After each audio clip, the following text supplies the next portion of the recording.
jackass, that's some weak shit. You said get in the porta potty and do the slingshot thing up in the air that Steve-O did. That's weak. Huh? I killed the bitch. No, that's weak, bro. Trey, I'll tell you my porta potty story. Porta potty story.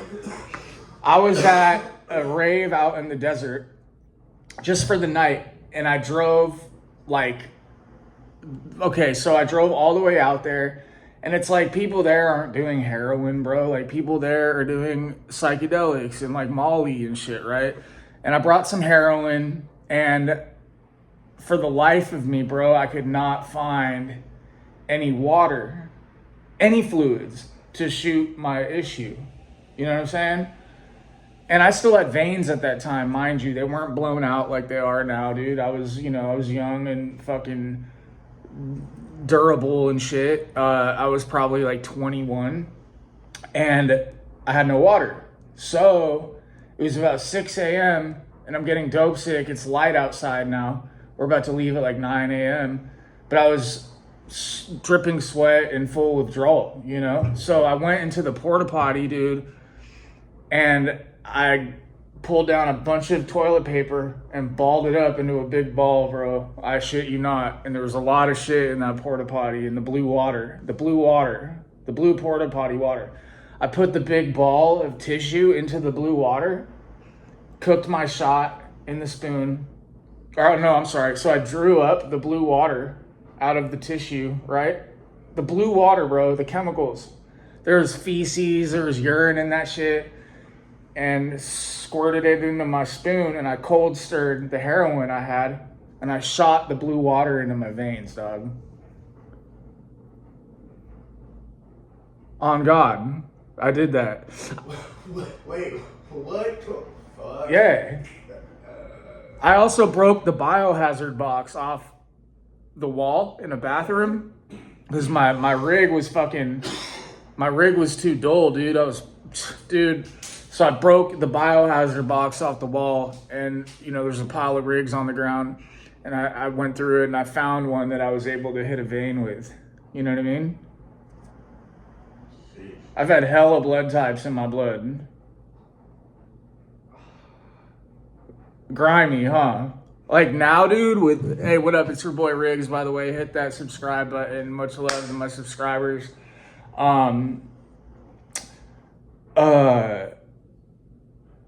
Yeah, I have 69 days, and like the thought of sticking a needle in my arm now is disgusting to me, man. Shout out to Motion Drip Apparel. This should have been disgusting when you put shit in your arm. No, I was dope sick, bro. I'll do anything when I'm dope sick. Did you get high off of it? Hell yeah. Oh, shit. Hell yeah, I got high, bro. That Godga, the dog shit was my drug of choice before fentanyl came out, man. Shouts to Motion Drip Apparel, my dude Tech Approved, at Tech Approved for the gear. You know what it is. It's your boy Riggs. You got another question for me before I get into this? Let's see. What can I ask you?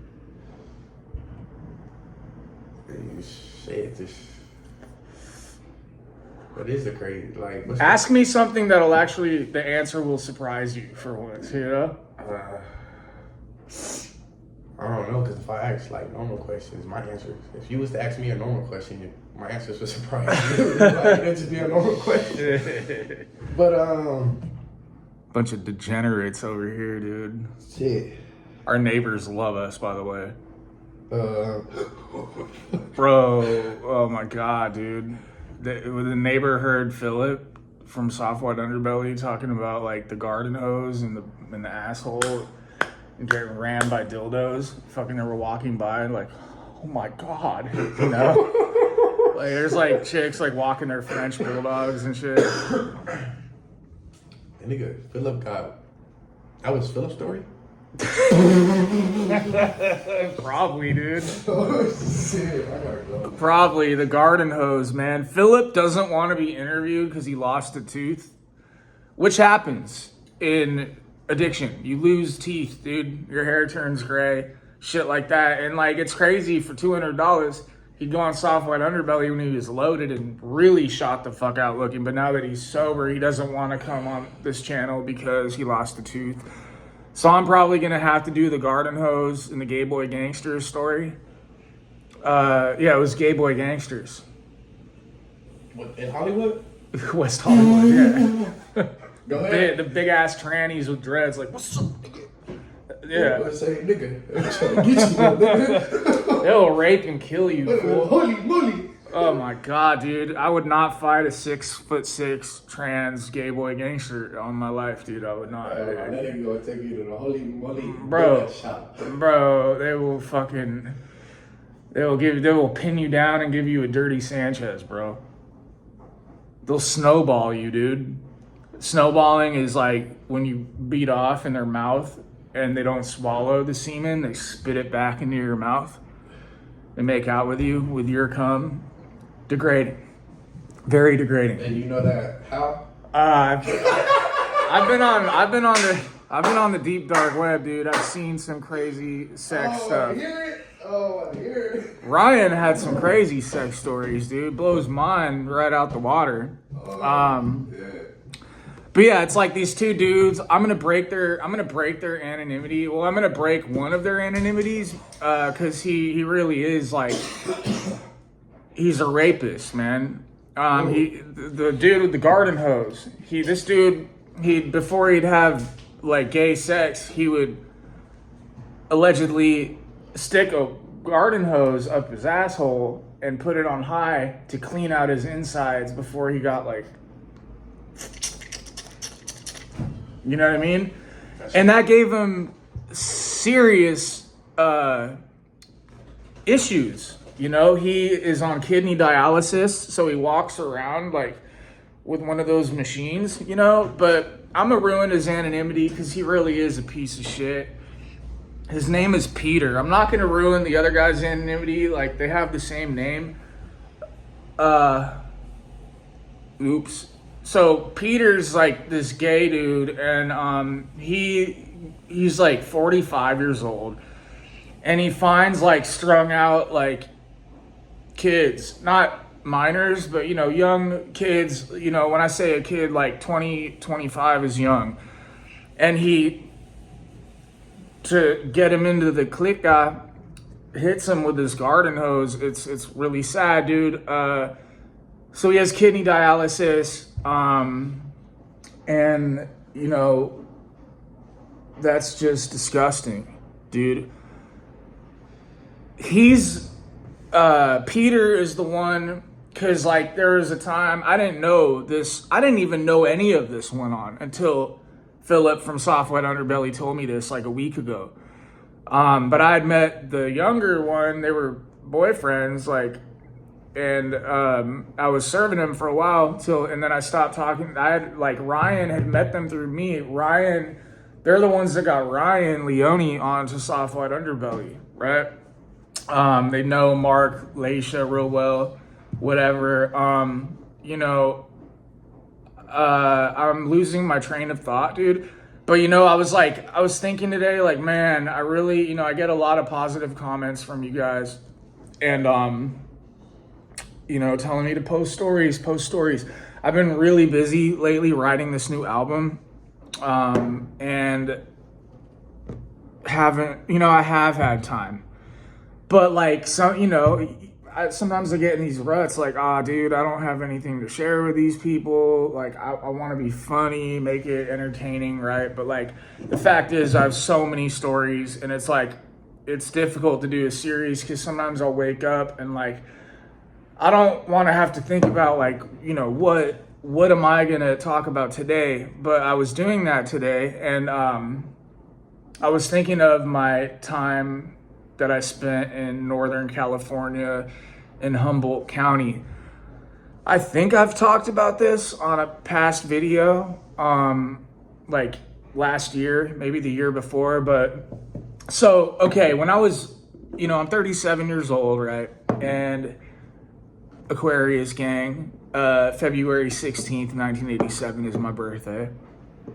And that has nothing to do with why I'm an addict. Maybe it does. I don't know. Like, I was 18 years old. I went to that rave, right, at Ravers Ranch, where I met the Asian chick with one arm with the nub that I left my girlfriend for that night and left her at my boy Lewis's house in Pasadena. And Lewis woke up like, dude, who's this crazy looking chick on my couch with one arm? If you go back to one of my older videos, it's the ketamine Ravers Ranch video. So I had gone back to that sober living, right? And I had the rest of my ecstasy pills under my pillow, top bunk, right? Like, and me and my boy Trace got back to the sober living at like 6, 7 in the morning. And there were other clients there already up and about, making coffee, all that. Me and Trace walked in, just like eyes looking like flying saucers, right? Like they knew right away we were loaded. The sober living manager searched my room and my stuff and found all those ecstasy pills. And it was probably about 1,000 of them. I don't really remember. This was a long time ago, but it was a lot. And it was also at the time fronted to me, right? So I owed money on those pills. And he was like, I'm either going to call the cops or you can get the fuck out of here. And we're going to keep these. And I was like, dude, you don't know who those belong to. Like, bottom line, I got the pills back, left. And I was... I called my boy Morgan, who was like my best friend when I was 15, when my parents put me in the intensive outpatient program here in California. We call it IOP. That was like my first introduction to treatment and AA, and I absolutely hated it because I wasn't there on my own will. I hadn't destroyed my life enough yet. But Morgan was like 18 years old, but still lived at home kind of thing. And he had like a year sober there, also there for his parents, right? And Morgan, I looked up to Morgan a lot. Morgan had moved up to Mammoth Mountain, which is like northwest of Death Valley. And I called him and was like, bro, the sober living kicked me out, like called the cops, like I need to skip town. So Morgan's like, would you work up here in Mammoth? And this is like a 5-hour drive, dude, from LA to Mammoth. And I was like, yeah, I'd work up there. And he's like, bet, I'll come pick you up right now. And he drove all the way down there to get me. And I didn't have much stuff. Like, he drove me up to Mammoth. I was his roommate. I got a job as a snowboard instructor at Little Eagle Resort on Mammoth Mountain. And it was awesome. I was smoking weed and drinking a little bit, and I was off, you know, the coke and all that stuff that I was doing when I was 18. Like, I didn't even get into heroin until I was 21 years old, you know? My whole drug history up to that point was, you know, meth, ecstasy, cocaine, crack. Shooting powder cocaine was the first thing I shot on my 18th birthday, when I escaped from rehab and came back to my apartment and my roommate was trapping it out. There were all these knocks living there, right? So anyway, I go up to Mammoth. I'm working on the mountain. I got a season pass as a mountain employee, and everyone there was like from Minneapolis or like, you know, Maine or like whatever. And so they had no plugs. And Mammoth, like, it's like there were no hot chicks. There was one chick that was, you know, she is but like we were all smashing the same girl. Bishop, which is just south of Mammoth, is actually the STD capital of America, or at least it was then. And my theory is it's because all these tourists come from all over the place, because Mammoth is like very famous worldwide, known, and they come to Bishop and like maybe chlamydia is made in a test tube there in an underground lab, but they, you know, smash and like spread it, so on and so forth, right? I was not as reckless then. I would wear condoms. You know what I'm saying? I've had chlamydia, I've had gonorrhea multiple times. Now I keep it safe because I don't want any more pregnancy scares. And I don't want STDs because, like, the drippy dick hurts. I know a lot of you can relate, or you would not be watching this right now. My boy's just like, bro, you're a trip. Like, hey, dude, the big homies make mistakes for you, so you don't have to do them. You know what I mean? You know, pum pum. Oh, shit. Oh, man. So, we would, like, Morgan had a homeboy that lived in this trailer park, like, 10-minute walk from our apartment in Mammoth, and we would build, like, snowboard jumps in the backyard. Like, we'd do, like, a makeshift half pipe in the backyard. I got really good. I got much better at snowboarding living in Mammoth that year. Learned front side and backside 360s, backside 540s, board slides, all that stuff. I don't hit the rails anymore. You know, like the metal rails, not sniffing is for lames. Use syringes if you're gonna do drugs. Be a man, right?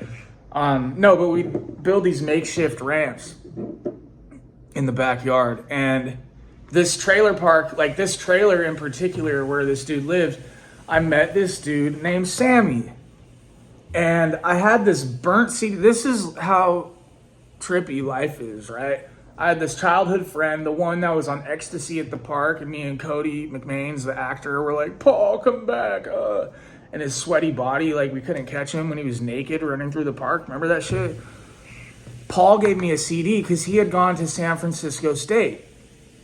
Right? And he gave me this CD of instrumentals. And I was rapping at the time. I was writing raps. I had no recorded songs. I would just write verses over like Dr. Octagon instrumentals, Atmosphere instrumentals, like Eminem, Wu-Tang, shit like that, right? But Paul gave me this CD of beats. He's like, yo, my homeboy Panorama Beats made these. So I had this CD of beats, didn't know what Panorama Beats was, and I'd play it on repeat and write shit to it. So fast forward a few years later, I'm in Mammoth at this trailer park, and I meet this dude named Sammy. And he's like, oh, you rap, dog? I'm like, yeah, a little bit. And he's like, oh, I'm a producer. I'm like, dope. And I was like, what's your producer name? He goes, Panorama Beats. Panorama Beats is from Humboldt County, right? He went to school with Paul. He gave Paul this CD, and I was like, no way. Really? Your name's Panorama Beats? Bro, is this your CD? He's like, bro, what? That's my writing, too. Like, how random is that, dude? That's full circle as fuck, dude. And that's how I met Panorama, who was really my first producer that I worked with. You know what I mean? And so these people in Mammoth were from Minnesota and shit like that, didn't have plugs. So I would, being only a 5-hour drive away, I would collect their money, and I'd drive to LA, pick up cocaine, pick up ecstasy pills, mushrooms, LSD, bring it back, and I was making hella money, enough to where I quit my job working on the mountain. And I think I moved back just because I missed LA. So, like, 2 years later, Panorama reached out to me. He's like, bro, I'm moving from, I think he stayed 2 more seasons in Mammoth. And he's like, I'm thinking of moving to LA. Like, my mom got a spot in Pasadena. And I was like, bro, what? Like, I live in Pasadena. I'm from Pasadena. Like, what a trip, right? So it was fate, dude. It was fate, man. Serendipitous. You know what I mean?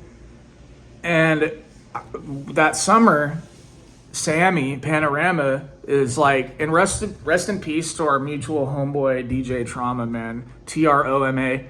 DJ Trauma from Oakland. He committed suicide 2 years ago, man. That was our brother. Much love to you, dog. in the summer, Sammy is like, hey, you ever been to Humboldt County? I was like, nah, like I've heard all about it. It's like legendary, like the weed capital of the world, at least at the time, for outdoor and like greenhouse weed, right? Like, he's like, my family has a cabin up on the mountain. They're not going to be there. Do you want to go for like a week? I'm like, hell yeah, let's go. And we were like rafting on the river and Willow Creek. Check out my music video, Willow Creek, too. All a true story. We'd go swim on the Klamath River or Trinity River, and it was a nude beach. So, and you could drink there, just not in glass bottles. They were like, if you had aluminum cans of beer, you were straight. I saw 2 bald eagles fucking in the air. It was epic, dude. And there'd be like chicks from France and like South America that come up there to find trimming jobs. And they'd be naked, dude, at this river spot. Man, it was amazing. So we stay in the cabin up on the mountain, and he's like, yo, I want you to meet somebody, dog. And I'm like, cool, like, we driving there? Like, it's very remote. Like, no electricity, everything runs off generators.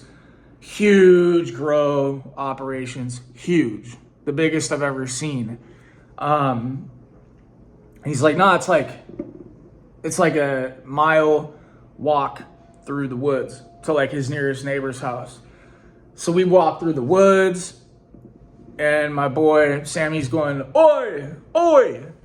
And we hear like, oi, back, right? And we meet up with this like shirtless, barefoot dude with long dreads. He's like, hey, brother, like, what up? He's like, I was like, what's up, man? I'm Steve, nice to meet you. He's like, hey, what up? Oh, you're from LA? Oh, awesome, man. You know any celebrities? Like, oh, have you met any actors? I'm like, oh, God, like, not one of these people, right? He's like, let me show you some things. I'm like, cool. We go over this hill, and it's about 700 plants that are like 6 to 8 feet tall, just all budding, a sea of green, dude. Because it was like end of August at this point. So he was going to harvest in another like 6 weeks, because it's, outdoor, full outdoor is a 6-month grow. They plant them in May, April, May. You know what I mean? Huge, dude. Oh my God, it was beautiful. And he had all these pounds, half pounds at the time, weighed out. And I was just like, I was trying to get out of the ecstasy game, right? If you listen to my other stories, I was trying to get out of the ecstasy game at the time. My baby mom was pregnant. I had just started getting into heroin at that point. I brought enough, like, I think I was still smoking it at the time. I brought enough for the trip. But I was like, I'm like, yo, how much are these pounds? And he was saying, I think it was like 1,800 a pound or something. And at that time, like, bomb outdoor could go for $3,000 a pound. So I'm like, yo, bro, like, I can move a lot of this for you back in LA and Santa Barbara and Ventura, right? San Diego. And he's like, really, man? You want me to front you? And I was like, shit, all right. And he's like, all right, let me start you off with like 5 pounds. And I'm like, cool, bro, give me 2 weeks. Dude fronts me 5 pounds. Me and Sammy drive down south back to LA. And I move the 5 pounds in a night, like maybe 48 hours, right? And I call him, yo, it's gone, bro. Can I come back up there? He's like, damn, already? I'm like, yeah. So I drive back up to Humboldt after just getting back. He fronts me 10 pounds, come back, boom, boom, boom. Now he's fronting me 20 pounds, 20 pounds. So I'm rolling with 40 bags in my trunk because he weighed him in half pounds at the time. And so Now I'm really strung out. Like, my baby's mom is keeping the kid. I'm like, shit. She's like fucking my homies and like just that shit traumatized me, man. To keep it a stack, I was 21 years old. 20 years old, 21 years old. I thought I loved her. I did love her, dude. But looking back, no, it was lust. It's usually lust. And when you're that young, you're still a slave to your hormones and your emotions and, etc. And she was a stripper, so, I don't really like dating strippers or porn stars anymore, which is like a pattern of mine. I was a drug dealer. She was a stripper. It was a match made in heaven, right? So I'm back up in Humboldt to re-up and ran out of dope. And my dumb ass was like, hey, bro, I'm going to pack up my trunk. I need to drive back down the hill to Eureka to cop some heroin. And he's like, aren't you spending the night on the mountain tonight? I'm like, yeah. I'm going to go there and come back. He's like, well, why are you packing the car up? And I don't know what excuse I gave him. This is me, dope sick, thinking dumb. And I was like, oh, no. So I packed the car up with 21 half pounds of weed. 21 half pounds of weed, dude. And just with a blanket over it, loose in my trunk. I drive to Eureka, find this homeless chick in front of the Winco. There they have like here in LA, it's like Ralph's Vaughn's.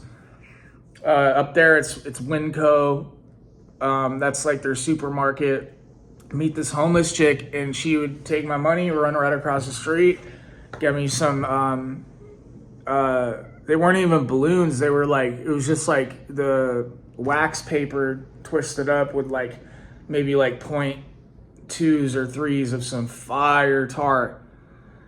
And I'd give her one, and then I drove back up the hill, and I did one, and I was shooting at that time, and I got pulled over driving 73 or 4 in a 65 by California Highway Patrol. Sammy came up with me that time to re-up. Sammy had his backpack in the trunk with a scale and like a separate ounce of weed in his bag. And the cop pulled us over. He asked Sammy for his ID.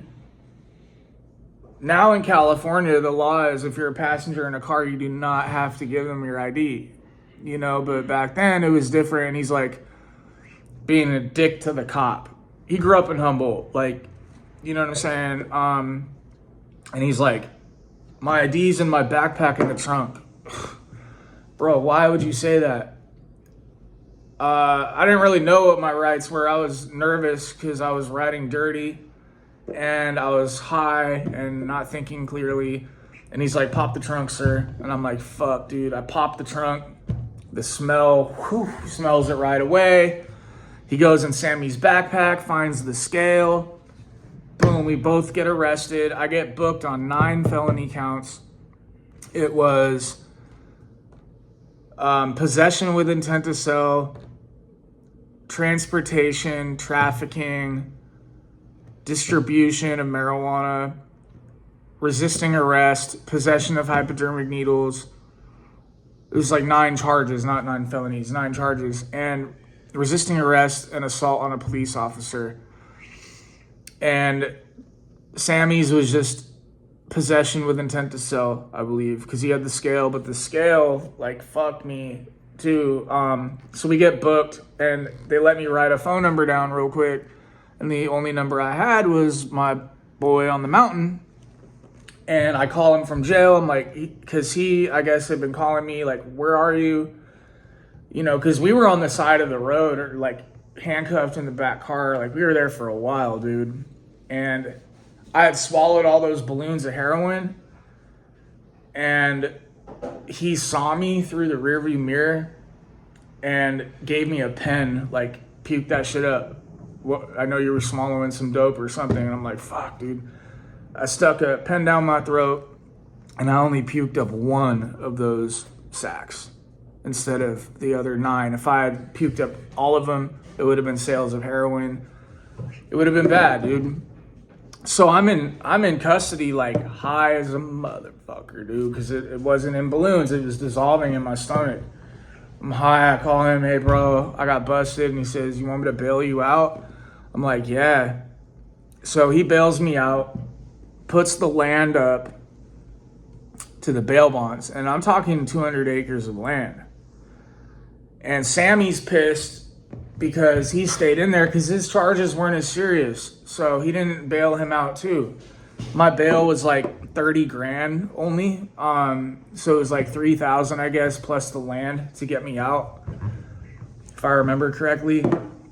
And I'm like, dude, now I have no dope. Like I owe bro this bail and then like all the weed he just fronted me. And I'm like, I gotta get back to LA. And he's like, you're not going by yourself. I'm coming with you. Like, I was a flight risk at that point. And I was like, fuck, man. All right. And he's like, hey, do you know where Sierra Madre is? And I'm like, yeah, that's right next to Pasadena. Bougie ass area, dude. Like, all rich people. He's like, oh, cool, man. That's where my mom lives. I haven't talked to her in 20 years. And I'm like, what? And he's like, mind you, this is like December 21st or something, December 22nd, right before Christmas. And he's like, I want to surprise her on Christmas Day. So we drive to LA. I bring him to his mom's. He knocks on the door. They haven't seen each other in 20 years. This would have never happened if I didn't get busted. And he come to LA with me. And his mom answers the door like, oh my God, so good to see you, crying. It was cool, man. It was a beautiful moment for them. And she had been in touch with his kids. And so my boy reconnected with his kids, brought him to the mountain, homeschooled him, all that. They were helping with the grow. And I was dealing with that court case for like a year, having to drive up every month to Humboldt from LA. That's like a 14-hour drive each way. No, I'm sorry. It's like a 10-hour drive, 11-hour drive each way. Every month I'd have to do that to go to court. And that next year, his oldest son, I guess, was getting made fun of by the trimmers. And my boy's like, yo, we're going to go to the store and get supplies. And his son's like, oh, I'm going to stay. He's like, all right. So he comes back and we'll call his son Kevin, right? They come back like, Kevin, help unload the truck. Kevin, yo, Kevin, where are you? And the younger brother goes, Dad, come here. And they run up, and Kevin is hanging from a tree. Kevin was getting made fun of by the trimmers. He hung himself. He had been planning it for a while. He tied a perfect noose around his neck, had climbed up this big ass tree, and it's like the tree branch came like that and the hill was like this, you know? So he was hanging from here over this like hill part. There was shit all over the ground. He'd shit himself. Terrible story, man. Rest in peace to Kevin, man. I love that family. They're my family, man. Rainbow family, man. Dead Gang, Grateful Dead Gang.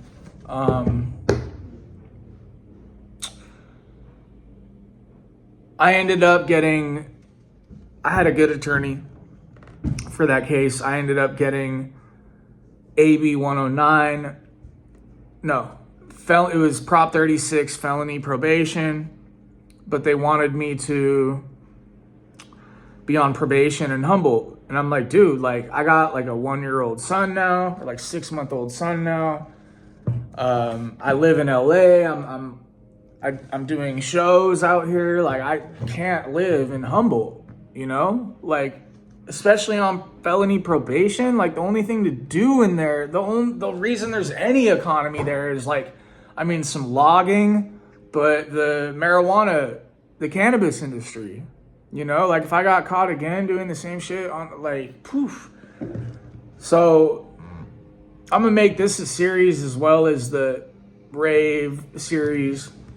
I'm gonna kind of go back and forth between them to keep it interesting. But I was on, you know, no judge, no baby mom, no child, no cry from my mother, no friends begging me, was ever enough for me to get sober, man. I had to really destroy my life, to the point where, you know, I came back in on my own, like just tired of my own bullshit, tired of that life, dude, and just feeling miserable and suicidal, you know, that had to happen. So I want to say, you know, I got sober at 21 because of a nudge from the judge, but that's just not the case. It took a lot more years, over a decade, man, of more misery, in and out of jail, overdose after overdose, rehab after rehab, court-ordered rehab after rehab. I had that 3 years Prop 36 felony probation, and at 2 years and like 6 months of being on it, like faking drug tests with the Certo, you know, all that stuff, I got pulled over and I had a bottle of Xanax on me, heroin for sale, and marijuana for sale. So on felony probation, I got booked on sales of marijuana, sales of Xanax, and sales of heroin. I'm gonna leave it right there. Yes, we at 37 minutes and 11 seconds. I'm getting better at these, guys. We're gonna stop it there. Please like, comment. Appreciate the love, even from the haters. You make me want to do this more. Thank you, guys. See y'all soon. Palabra.